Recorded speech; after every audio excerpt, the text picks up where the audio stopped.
മുതിർന്ന കോൺഗ്രസ് നേതാവും മുൻ വനമന്ത്രിയുമായ കെ.പി. വിശ്വനാഥൻ അന്തരിച്ചു. 81 വയസ്സായിരുന്നു. UDF സർക്കാരുകളിൽ 2 തവണ വനമന്ത്രിയായിരുന്നു. സംസ്കാരം നാളെ പാറമേക്കാവ് ശാന്തിഘട്ടിൽ നടക്കും. ഡയാലിസിസിനിടെയുണ്ടായ ഹൃദയാഘാതത്തെ തുടർന്നാണ് അന്ത്യം സംഭവിച്ചത്. 9:35 മരണം സ്ഥിരീകരിച്ചത്.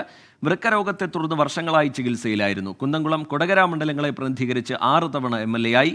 1991 കരുണാകരൻ മന്ത്രിസഭയിലും 2004 ഉമ്മൻചാണ്ടി മന്ത്രിസഭയിലും വനമന്ത്രിയായി.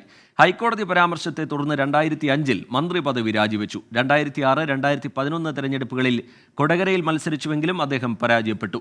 കുന്നംകുളത്ത് 1940 ഏപ്രിൽ 22 അദ്ദേഹത്തിൻ്റെ ജനനം. യൂത്ത് കോൺഗ്രസ് വഴിയായിരുന്നു രാഷ്ട്രീയ പ്രവർത്തനം ആദ്യകാലങ്ങളിൽ നടത്തിയിരുന്നത്. KPCC എക്സിക്യൂട്ടീവ് അംഗം, Thrissur DCC secretary, Congress parliamentary party അംഗം, തൃശൂർ ജില്ലാ സഹകരണ ബാങ്ക് പ്രസിഡന്റ്, സംസ്ഥാന സഹകരണ ബാങ്ക് ചെയർമാൻ തുടങ്ങി നിരവധി പദവികൾ അദ്ദേഹം വഹിച്ചിട്ടുണ്ട്. കെ.പി. വിശ്വനാഥൻ വിടവാങ്ങുമ്പോൾ സുദീർഘമായ പൊതുപ്രവർത്തന പാരമ്പര്യമുള്ള നേതാവിനെയാണ് നഷ്ടമാകുന്നത്. 2 തവണ സംസ്ഥാന വനമന്ത്രിയും 6 തവണ നിയമസഭാ അംഗവുമായിരുന്ന കെ.പി. വിശ്വനാഥൻ തൃശൂരിൽ കോൺഗ്രസിനെ ശക്തിപ്പെടുത്തുന്നതിൽ നിർണായകമായ പങ്കുവഹിച്ച നേതാവാണ്.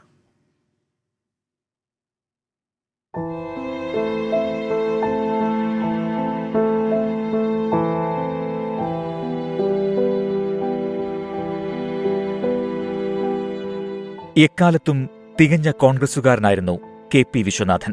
കെ. കരുണാകരൻ സംസ്ഥാന രാഷ്ട്രീയത്തിലേക്ക് പോയ ശേഷം തൃശൂരിലെ കോൺഗ്രസിനെ കൈവെള്ളയിൽ സൂക്ഷിച്ച നേതാവ് എന്ന് വിശേഷണം.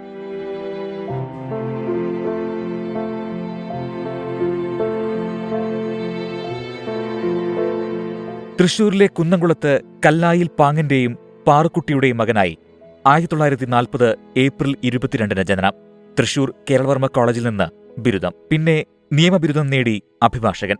1967 മുതൽ 70 വരെ യൂത്ത് കോൺഗ്രസ് തൃശൂർ ജില്ലാ പ്രസിഡന്റ്. 6 തവണ നിയമസഭയിൽ. 1977 81 കുന്നംകുളത്തു നിന്നും 87 മുതൽ 2001 വരെ കൊടകരയിൽ നിന്നും വിജയം. 2006 2011 പ്രൊഫസർ C. രവീന്ദ്രനാഥിനോട് കൊടകരയിൽ പരാജയപ്പെട്ടു. 2 തവണ മന്ത്രി, 2 വട്ടവും വനം വകുപ്പ്. വനമന്ത്രിയായിരിക്കെ വനസംരക്ഷണത്തിനും കാട്ടിലെ കഞ്ചാവ് വളർത്തലിനുമെതിരെ നടത്തിയ പ്രവർത്തനങ്ങൾ ഏറെ ശ്രദ്ധ നേടി.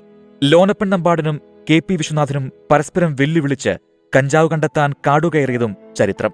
2004 വനമന്ത്രിയായിരിക്കുമ്പോൾ ഹൈക്കോടതിയുടെ എതിർപരാമർശത്തെ തുടർന്ന് രാജി. 1.5 പതിറ്റാണ്ടിനു ശേഷം ആ കേസ് തന്നെ കോടതി എഴുതിത്തള്ളി. 72 മുതൽ KPCC അംഗമാണ്. 72 തൃശൂർ ജില്ലാ സഹകരണ ബാങ്ക് പ്രസിഡന്റായി. KSRTC ഡയറക്ടർ ബോർഡ് അംഗമായും പ്രവർത്തിച്ചു. KPCC തെരഞ്ഞെടുപ്പ് സമിതി അംഗം, ഖാദി ബോർഡ് അംഗം തുടങ്ങി നിരവധി ചുമതലകൾ വഹിച്ചു.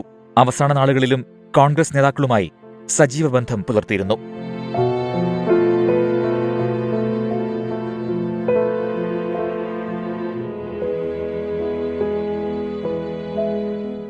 Research desk 24.